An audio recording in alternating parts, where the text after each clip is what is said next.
민주당과 공화당이 합의하에서 하원과 상원을 통과한 법이기 때문에 이 법을 대통령이 바뀐다고 해서 쉽게 바꿀 수는 없다라는 것. 오히려 트럼프와 들어서면서 이제 좀 더 잘 될 거라고 보는 것은 AI를 지금 만드는 이러한 회사에 대한 규제가 좀 약화된다든지 3분기가 끝나기 전에, 즉 10월 달에 오기 전에 분명하게 무료 테스트를 하게 될 겁니다. 12.43에 대한 긍정적인 무료 한 달 정도의 액션이 나왔을 때 저는 이 가능성이 매우 높다고 보고 있고요. 주가에 긍정적 영향을 줄 거라고 보고 있고요. 그래서 또 이렇게 모멘텀 삼을 게 또 어떤 것이 있을지. 더 있죠. 더 있죠.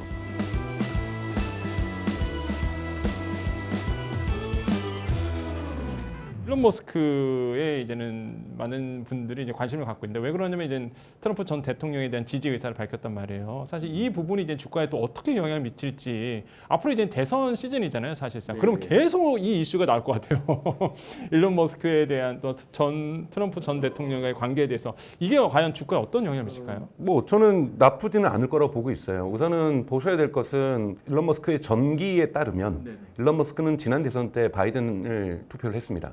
바이든을 투표를 했고 물론 그 전에 이제 트럼프 1기 때 뭐 고문으로도 잠깐 들어갔었죠. 고문으로 들어갔다가 그 위원회에서 트럼프하고 전기차와 관련된 어떤 정책적 방향에 대해서 이 충돌하면서 사퇴를 했었죠. 사실은 이 트럼프가 됐을 경우에 전기차와 관련돼서 좀 더 트럼프가 1기 때처럼 조금은 우리가 거칠게 표현하면 무식하게 정책을 집행하지 않고 좀 더 트럼프 요즘 보시면은 대단히 정책이 세련되어지고 있습니다. 1기 때의 어떤 실패의 원인들을 자체적으로 분석을 하면서 좀 더 정책 역량들을 강화하고 있다는 거고요. 그렇기 때문에 EV 정책에 있어서 물론 뭐 트럼프는 이제 유세에서 전기차에 대한 보조금을 없애겠다고 얘기를 하고 있지만 흔히 말하는 이 보조금이 나오고 있는 인플레이션 감축법이라는 것 자체가 공화당과 공화당이 합의하에서 하원과 상원을 통과한 법이기 때문에 이 법을 대통령이 바뀐다고 해서 쉽게 바꿀 수는 없다라는 것. 그렇기 때문에 IRA 지원법은 분명하게 존재할 거고 뭐 일론 머스크는 사실은 보조금 없이도 우리는 EV 시장을 키울 수 있다. 굳이 뭐 다른 차들 보조금 주지 말고 우리도 보조금 주지 말고 깨끗하게 경쟁하자 이런 주의이기 때문에 보조금 자체가 그렇게 연연하지는 않아요. 오히려 트럼프와 들어서면서 이제 좀 더 잘 될 거라고 보는 것은 죄송하지만 테슬라라기보다는 스페이스X가 더 중요하겠죠. 스페이스X에서 좀 더 많은 정부 계약들이 이루어진다든지 또 스타링크와 지금 가지고 있는 이러한 정부 간의 갈등들 지금 이런 부분들이 어떻게 해소될 것인가. 그리고 큰 틀에서 볼 때는 이 빅테크들에 대한 규제 자체가 조금 더 완화될 수 있다라는 부분들 이런 부분들이 그래서 X.AI 즉 AI를 지금 만드는 이러한 회사에 대한 규제가 좀 약화된다든지 이런 부분들을 테슬라에게도 긍정적인 영향을 미칠 수 있다라는 기대감들이 트럼프에 대한 지지 선언 좋은 영향 테슬라의 주가에 영향을 미칠 거라고 봅니다. 지금 현재 상태에서는 민주당이 물론 반전을 꾀하려고 하겠지만 사실 되게 어려운 상황이 아닌가로 저는 보고 있고요. 네. 지금 뭐 테슬라 주가를 본다 그러면 사실 뭐 오를만하면 매도 리포트 나오고 뭐 이렇게 조금 급락 경고도 또 나오기도 하는데 이런 거 어떻게 될까? 그러니까 향후 이 테슬라의 주가 어떻게 보고 계십니까? 그러니까 사실은 테슬라의 주가는 지금 있는 건 대단히 변동성이 크다고 볼 수가 있습니다. 초반에 말씀드렸던 것처럼 펀더멘탈에 기초한 주가 상승이라고 보기는 저는 어렵다고 보고 있거든요. 그러니까 이 월가에 있는 큰 손들의 기관 투자자들의 분위기가 우호적으로 바뀌었다라는 것.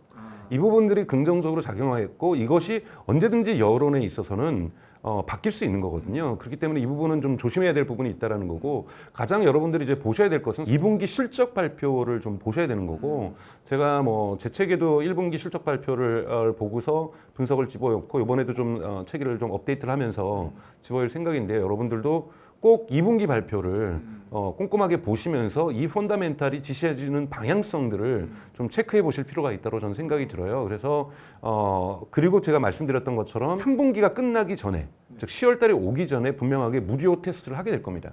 이 무료 테스트를 하게 되면서 여기에서의 시장의 반응들, 여기 시장의 반응에는 월가의 반응도 있어요. 월가에 있는 직원들도 테슬라를 타고 다니고 있거든요. 그렇기 때문에 이 애널리스트들이 이 12.43에 대한 긍정적인 무료 한 달 정도의 액션이 나왔을 때 저는 이 가능성이 매우 높다고 보고 있고요. 여기에 대해서 긍정적인 여론이 형성된다는 것, 이런 것이 주가에 긍정적 영향을 줄 거라고 보고 있고요. 그래서 조금 더 펀더멘탈에 대한 좀 기대는 제가 또 한번 8월에 나와서 3분기 실적을 가지고서 여러분들에게 말씀을 좀 드리겠습니다. 그래서 3분기 실적을 보시기 전에는 지금 대단히 유동성 있는 구간을 지나고 있다.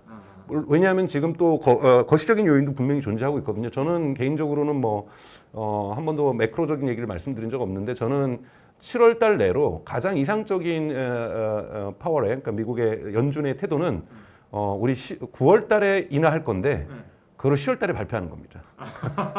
그래서 이 분위기를 왜냐하면 그만큼 지금 7월 달에 발표를 해야만 할, 그러니까 인하를 전 해야만 할 정도로 미국 경제에 이 적신호들이 지금 나타나고 있다고 보고 있거든요.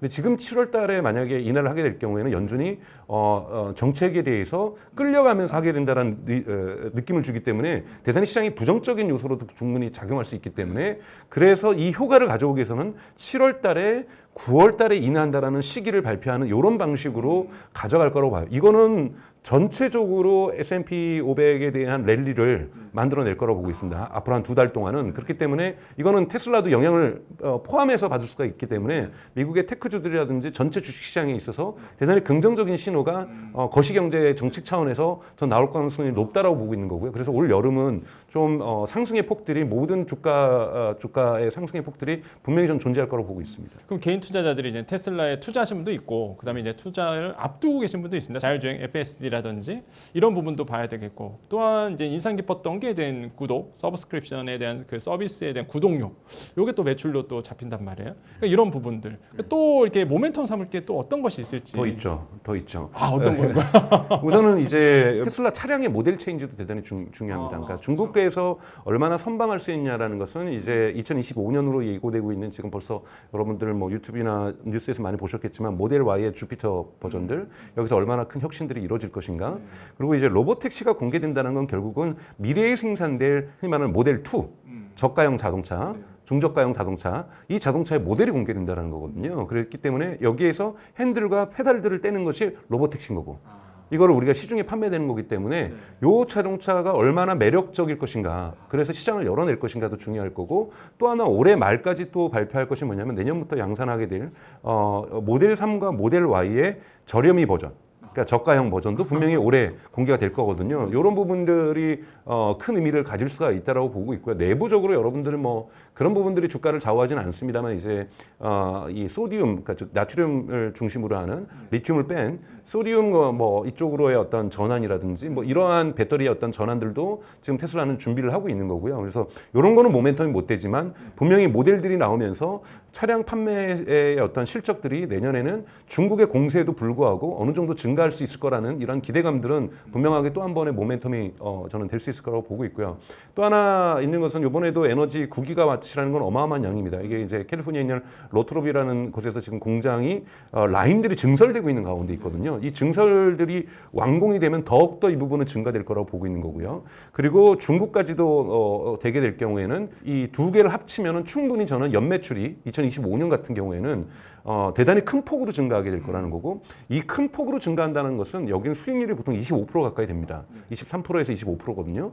프라핏 마진이. 그러면 이 정도의 수익률을 가지면 엄청난 흔히 말하는 AI로 전환할 수 있는, 테슬라는 부채를 통해서 AI로 전환하는 것이 아니라 자신이 갖고 있는 캐시플로어로 이 전환을 만들어내는 거거든요. 이런 부분도 대단히 중요한 모멘텀이 될 수 있기 때문에 에너지 부분에서의 매출의 증가분, 지금도 좀 증가하고 있지만 더 큰 증가는 테슬라가 공격적인 AI로의 전환, AI의 가속화를 만들어낼 수 있다는 부분에서 캐시플로어가 어떻게 증가하는가, 이런 것도 대단히 큰 규모로 증가할 거기 때문에 이것도 하나의 모멘텀이 될 수 있다고 좀 보고 있습니다. 오늘 이제는 테슬라에 대해서 좀 알아봤습니다. 그래서 테슬라 및 이제 전기차 시장 관련된 새로운 소식이 들어오면 또 같이 말씀 나누도록 하고요. 오늘 이제 분석 너무 감사합니다. 자, 오늘 말씀 여기까지 듣겠습니다. 여러분 감사합니다. 고맙습니다.